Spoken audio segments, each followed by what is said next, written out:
I had lived for 35 years without ever thinking that a family dinner could shatter everything I had ever believed. In the flickering candles on the dining table, the soft glow from the vintage chandelier and the rich aroma of stew filling the air, all of it was a perfectly orchestrated trap, and I walked right into it without a single shred of suspicion. My mother had called 2 weeks ago, her voice sweeter than usual. Sophia, you should come home for dinner. It's been so long since the family gathered. Together, I hesitated. For over a decade, I had grown accustomed to my parents' conditional affection. They only reached out when they needed something, but a part of me still wanted to believe that maybe, just maybe, this time would be different, that they truly missed me. So I drove from San Francisco to my childhood home in Sacramento, leaving behind my packed schedule and intense meetings. I arrived with hope, but just minutes after, sitting down at the table, that hope shattered like a wine glass slipping from someone's hand and crashing onto the floor to avoid any misunderstandings. Later, Mom and Dad want you to know now. Parker, my younger brother, spoke smoothly. As if he had rehearsed it, he leaned back in his chair, arms crossed, his face barely concealing his satisfaction. Next to him, Olivia, my younger sister, twirled a golden strand of hair around, her finger a smirk playing on her lips. As if she had just won a grand bet, I set my fork down, suddenly finding the stew my mother had so carefully prepared harder to swallow than ever. What? I asked, my voice dry, but I forced myself to stay calm. My mother, the one who had invited me home with the promise of a warm evening, sighed softly. Your father and I have finalized our will. This house, the lakefront villa in Tahoe, everything we own will go to Parker and Olivia. Her words fell into the space between us like a knife, slicing straight into my chest. I turned to my father, hoping, praying that he would refute this, that he would say it was just a cruel joke. Only lowered his head, staring into his glass of wine, offering no disagreement. I took a deep breath, trying to find a thread of logic in this mess. And why? Parker shrugged, his voice laced with amusement. Because you don't need it, right? You have your own company, your own house, a stable life. Mom and Dad think Olivia and I need the support. More support. I scoffed, my laughter hollow. What exactly do you mean by support? Olivia, you're 28 and haven't held a job for more than 6 months. Parker, how many times have you switched majors in college? 5, 6, and Mom and Dad have been paying for every single tuition fee. As I spoke, I felt my breath quicken, my heart pounding with fury. My mother crossed her arms, her gaze cold. Sophia, there's no need to overreact. Your father and I have thought this through. You don't need these assets, but Parker and Olivia need a solid foundation to build their lives on.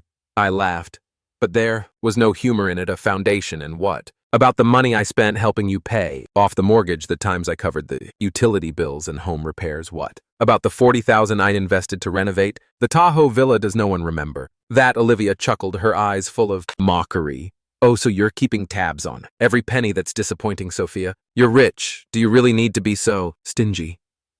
I stared at her, unable to believe her audacity. Stingy. I emphasized each word. No, Olivia, this is called fraud. This is called exploitation.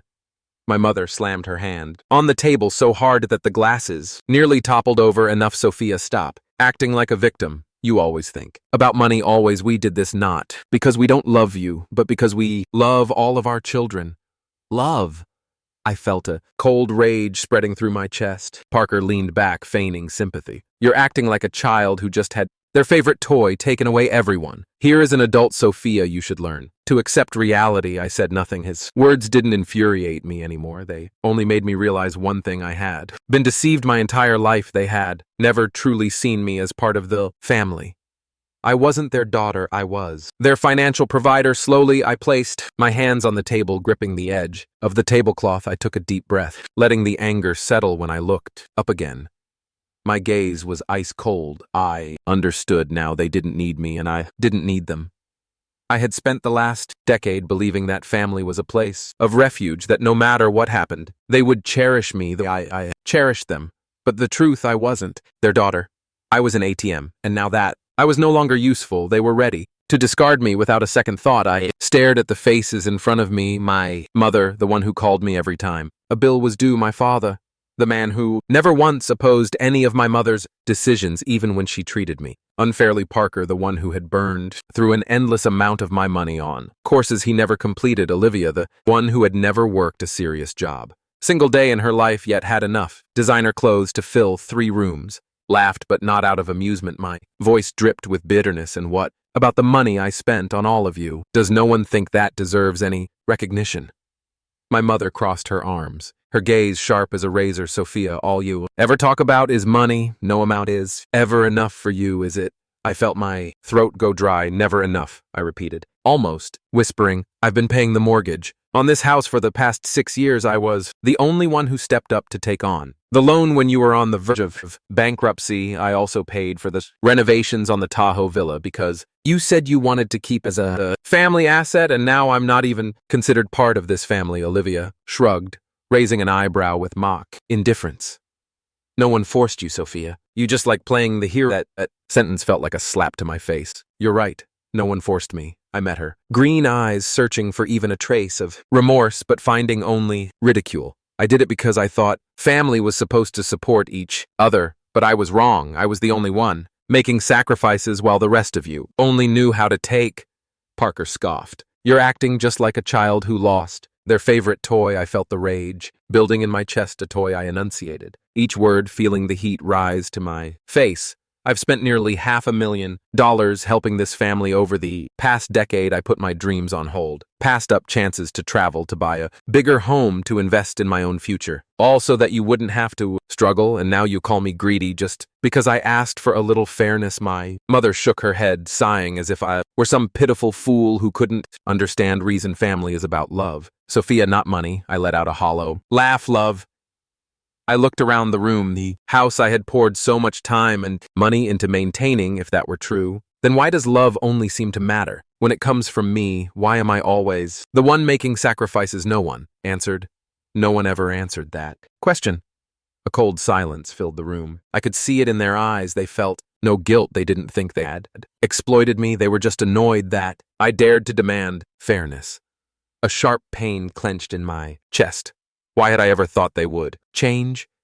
I took a deep breath and stood up. The chair scraped against the hardwood floor, the screeching sound cutting through the tense air. I heard. Enough, I said coldly. I'm done. Mother blinked. What did you just say? I met her gaze, my words slow and deliberate. I'm done. I have no more obligations to any of you. Parker laughed, but there was something uneasy in his tone. What, you're going to cut off the family? Just like that, I stared at him, unblinking. Yes, and you'll soon understand exactly what that means. Turned on my heel, not waiting for their reaction. My mother's voice rang out behind me, sharp and frantic. Sophia, what the hell are you doing? Family is supposed to stick together. You can't just cut us off over a little disagreement. I paused, a smirk curling on my lips, but this time it was ice cold. A little disagreement. Repeated, then turned back, my eyes like steel. This isn't a little disagreement. This is betrayal. I walked swiftly toward the door, but before I crossed the threshold, my mother's voice rang out one last time, filled with anger and warning. If you walk out that door, don't ever think about coming back. I didn't stop. I didn't need to go back. Had all the answers I needed. Driving back to San Francisco, I felt my chest tighten as if a boulder was pressing down on me. My mind spun with the bitter words from dinner, the disdainful looks from Olivia Parker's smug smirk, and the suffocating silence of my parents. The buildings blurred past my car window, the streetlights stretching endlessly along the boulevard like hollow streaks of light. I used to call that house my family, but now it was nothing more than a black hole that had swallowed every ounce of my effort and love. When I got back to my apartment, I tossed my bag onto the couch, poured myself a glass of wine, and sank into the sofa. A long sigh escaped my lips. Didn't even have the energy to be angry anymore. Only exhaustion and weariness remained. Then I opened my banking app. $2,100 per month, that was how much I had been paying for them all these years. $1,500 for the mortgage, $600 for utilities, electricity, water, internet, maintenance, not to mention all the extra expenses. Parker's tuition, the expensive gifts my mother suggested during the holidays, the vacations they invited me on, only for me to end up paying for everything. A wave of betrayal surged through me, burning hot and thick in my throat. I had poured everything into this family like a fool, while to them I was nothing more than a walking wallet. Tapped the cancel recurring payments button. The screen flashed, confirming the cancellation. I stared at the words, successfully canceled, and an unfamiliar sense of relief washed over me. It felt as if I had just severed an invisible chain that had bound me for years, but I knew they wouldn't let this go easily. The first call came the next morning. My mother's number, I ignored it. The second call, the third, the fourth. She didn't give up. By the fifth, I silenced my phone and let it go to voicemail. I made myself a cup of coffee, sat at the kitchen table, and checked my messages. Mom, Sophia. I can't believe you did this. Do you have any idea how much the house is struggling, Mom? Don't be so selfish. Family is supposed to help each other. Mom, call me back. I set my cup down, closed my eyes, and took a deep breath. Figured she had found out by now. A few minutes later, my phone buzzed again, this time. It was my father. I stared at the screen, feeling my heart sink. If it had been in the past, I would have answered immediately, but now I knew he wasn't calling to defend me. I let it go to voicemail. A while later, I played the message. Dad, Sophia, you need to reconsider. Your mother is very upset. You can't just cut ties over a small misunderstanding. We're family. I let out a hollow laugh. Family? If I was really family, why hadn't they ever stood by me? In the afternoon, Olivia declined. A second later, her texts came. In Olivia, absolutely pathetic, Sophia. You're such a petty and selfish person. Olivia, do you really think you're better than us? If you didn't want to, you should have said so from the start, instead of pretending to be the good one. Olivia, you've destroyed this family. Congratulations. I laughed, a dry, bitter laugh. Did they really believe I was the one in the wrong? Then Parker called this time. I answered. Me what, Parker? What the hell do you think you're doing, me king? Back what's mine, Parker. You're disgusting, Sophia. You cut off support for Mom and Dad just because didn't leave you any inheritance. You're nothing but a greedy leech. Me, this isn't about money, Parker. It's about respect. Something I never got from any of you. Parker, you're a venomous snake. You think you can abandon this family without consequences. Just wait. He hung up before I could say another word. A cold shiver ran down my spine. They weren't going to stop. I stared at my phone, then at my contact list. Each name: Mom, Dad, Olivia. Parker glowed on the screen. The people who had relied on me their entire lives, only to turn on me the moment I stopped providing. Not a single one of them regretted anything. Not a single one of them said, I'm sorry. All they had to offer was anger, threats, and insults. I gripped my phone tightly, then slowly pressed block number one by one. Their names faded, disappearing from my contact list. For the first time in years, I felt peace. I knew they would try to come back, but at least for tonight, I could sleep without the weight of their demands and accusations pressing down on me. I set my phone down, took a sip of wine, and for the first time in years, I smiled. I was free. 3 weeks passed in a dangerous silence. After blocking their numbers, I had enjoyed a rare period of peace. No more guilt. Tripping calls, no more blame-filled messages, no more relentless demands. I focused on work, built new routines, and for the first time in years, I lived without the suffocating weight of obligation. But I wasn't naive enough to think it was over, and I was right on. Friday afternoon, as I sat in a conference room waiting for a client presentation, my phone buzzed violently. Message from my mother. Mom, Sophia, the family is having an important meeting. You need to be there 7:00 p.m. The old house. This is not an invitation. It's your responsibility. Family meeting. I closed, my eyes irritation flaring inside me. This wasn't a goodwill gesture. This was an ambush.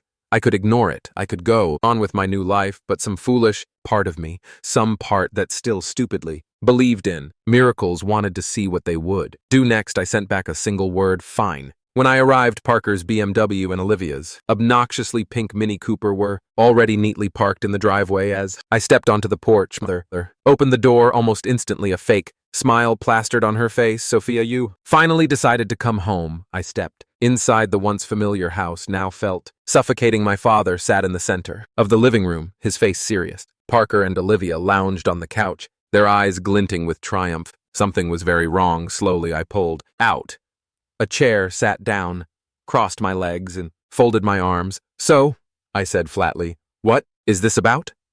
My father cleared his throat, his gaze sharp. We need to resolve this tension. I let out a dry chuckle. Tension? You mean the fact that I stopped paying for all of you? My mother exhaled, trying to keep her voice gentle. Sophia, you overreacted. Your father and I only wanted what was best for you, Parker scoffed. Did you even think before cutting us off like that? Do you not see how childish and selfish that was? I clenched my jaw. Childish, selfish. My voice was dangerously low. I have kept this family afloat for over a decade. If anyone here is selfish, it's all of you.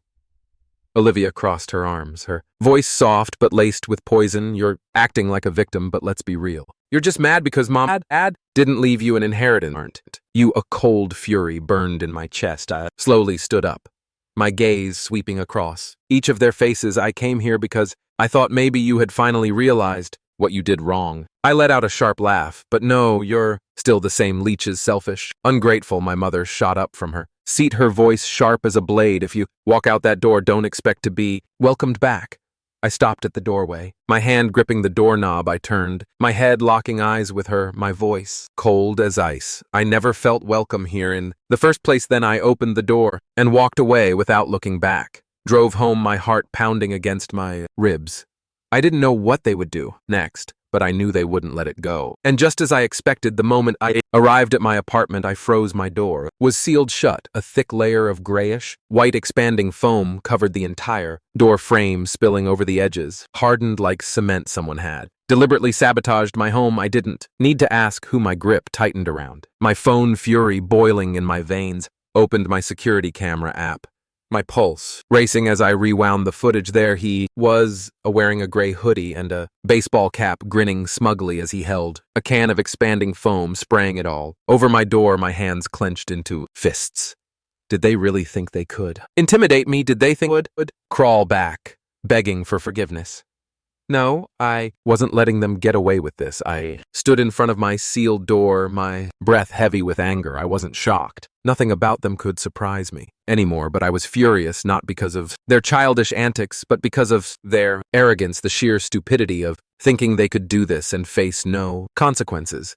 I reopened the security app and fast-forwarded through the footage. Just as I suspected, Parker appeared on the screen wearing a gray hoodie, his cap pulled low to hide his face. I recognized his lazy gait. I recognized the smug smirk as he aimed the nozzle at my door, flooding every crevice with foam. Every movement was an insult.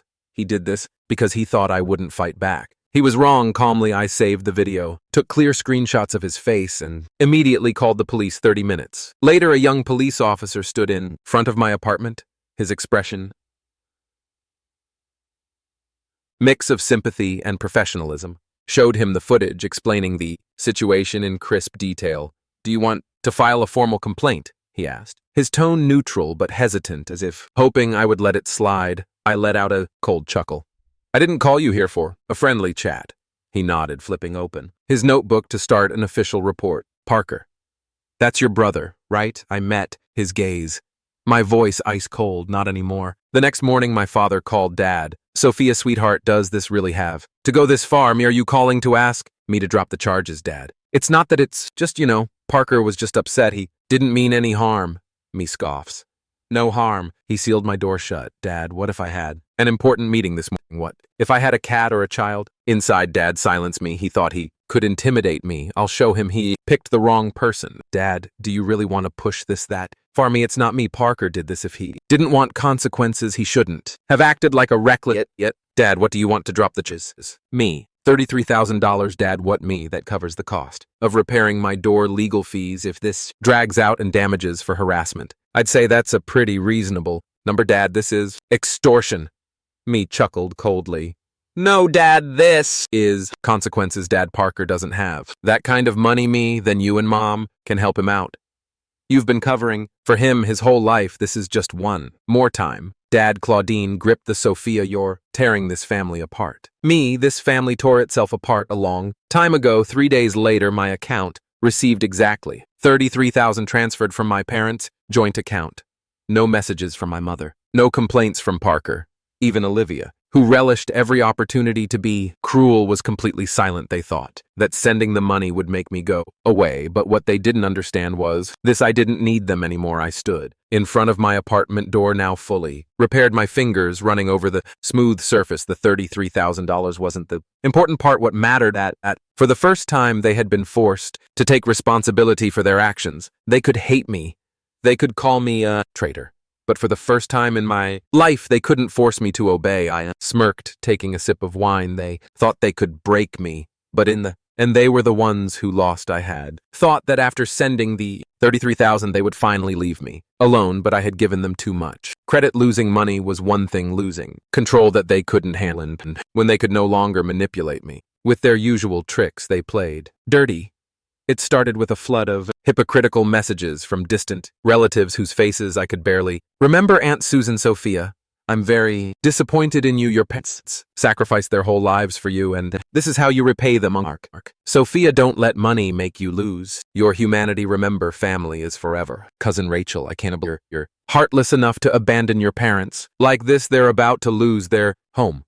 Don't you feel any guilt? I read each message feeling both amused and disgusted. I knew exactly who was behind. This ma, she couldn't win against me with logic, so she used the fear of social judgment to attack me. Instead, she had spun an entirely new narrative, one where I was the ungrateful daughter abandoning my poor aging parents, so greedy and heartless that I cut off all financial support, leaving them on the brink of losing their home. A perfect sob story, except for one problem. It wasn't true. Had carried their financial burdens for over a decade. I had paid their mortgage, covered their bills, funded Parker and Olivia without ever asking for anything. In return, they weren't abandoned. They had used me, and I was done. I opened my laptop and logged into Facebook. I didn't post often, but today would be an exception. I didn't need them to love me anymore. I just needed them to lose the ability to twist the truth. My fingers moved swiftly across the keyboard, each word appearing on the screen sharp, clear, leaving no room for deception. I tried to be a good daughter, but they never truly loved me. For over 10 years, I paid hundreds of thousands of dollars for my parents, covering their mortgage bills, and even my siblings' tuition. I never complained because I believed family should support each other. But when my parents wrote their will, they left everything to Parker and Olivia. When I asked why, their answer was, because you have a career, you don't need it. When I protested, they called me selfish. When I stopped financing them, they called me a traitor, and now they are spreading lies that I abandoned them, that they are about to lose their home, that I am a heartless daughter. Here's the truth. They are not losing their home. They are only losing the free financial support I provided. For years, I'm not sharing for sympathy. I'm sharing it for anyone else who has been exploited by own family. To know this, you do not have to keep suffering. Setting boundaries is not ungrateful. Refusing to be used is not betrayal. And sometimes family isn't defined by blood, but by those who truly respect and appreciate you. I have walked away from their lives, and I have no regrets. I hit post within an hour. The post had hundreds of shares and thousands of comments. Were supportive. I've been in your position. Stay strong. You don't owe them anything. You've done more than enough. I admire your courage for speaking out. Others, where critical family may be flawed, but they're still family. Don't air out your dirty laundry like this, just looking for attention, shameful to expose your own parents like this. I didn't care. I expected this 3 hours after I posted the truth. My mother called Mom Sophia. What the hell are you doing? Me calmly telling the truth. Mom, you're destroying this family's reputation. Me, no, Mom. You did that the moment you decided to turn me into the villain in your story. Mahome, you're going to regret this. Me, no. You're the one who will regret it. I hung up feeling lighter than ever. They couldn't hide the truth anymore, and for the first time I had taken back my voice. 3 months after exposing the truth, I had never felt so free. No more guilt. Tripping messages, no more heavy phone calls. No one could manipulate me anymore. I was finally living for myself. At first, the emptiness was strange. Losing a family, no matter how toxic, still left an odd void. But then I realized it wasn't a loss. It was freedom I threw myself into. My career, leaving behind the chaos of my past with no one leeching off my income. My money was mine completely. I signed up for a photography class, something I never dared to make time for before I started. Traveling, exploring the places I had always put off because I was too busy helping my family. 3 months later, I was in Paris sipping coffee by the Seine. 6 months later, I stood atop Machu Picchu, feeling the fierce wind rush through the ancient ruins. For the first time in my life, I was responsible for no one but myself, and it was worth more than any inheritance. I didn't follow them anymore, but news of my old family still found its way to me through old acquaintances, through whispers in the community. My mother had taken a job as a waitress at a small diner. A former coworker of hers happened to see her and said she no longer carried the aura of a woman who once ordered me around. She wasn't spending money on spas or designer clothes anymore. My father, the man who had stayed silent through every injustice I endured, was now working as a laborer at a construction supply store. He had no one left to rely on, no one to pay his bills for him anymore. Parker was unemployed. He had laughed at me when I walked away, but now there was no one left to fund his failed startup ventures. Olivia was still trapped in her delusion, desperately trying to become a social media star, but no one was paying for her vacations anymore. No one was buying her designer outfits to flaunt on Instagram. My entire family was struggling, but I didn't feel guilty. I had given them a chance and they ruined it with their own greed. A year later, I met Alex. I had never been looking for love, but he came into my life like a quiet breeze, demanding nothing, expecting nothing. He wasn't like the people I had known before. He wasn't someone who only saw me for what I could give them. He saw me, truly saw me. We met during a hiking trip with mutual friends. At first, I thought he was just like everyone else, another passing stranger, but then he listened patiently without ever demanding anything from me except me. For the first time in my life, I didn't feel like I had to prove my worth. I didn't have to buy love. I only had to be myself, standing on my apartment balcony on a December evening. I looked down at the city lights shimmering below. No one controlled me anymore. No one exploited me anymore. I didn't need my old family anymore. I once thought being cut out of the will was humiliation, a betrayal. But now I realized it was the greatest gift they had ever given me. Sophia's story isn't just a tale of family betrayal. It's the journey of someone who once believed that sacrifice would bring love and recognition. The truth is, many people find themselves trapped in the cycle of being used by the very people who should cherish them the most. But this story proves that setting boundaries isn't selfish. It's self-respect sometimes. Losing a toxic family isn't a loss. It's an opportunity to find freedom, happiness, and the people who truly value you. What do you think about Sophia's story? Have you ever experienced something similar or known someone who has shared your thoughts in the comments? Don't forget to follow the channel for more shocking, heartfelt, and real stories about family and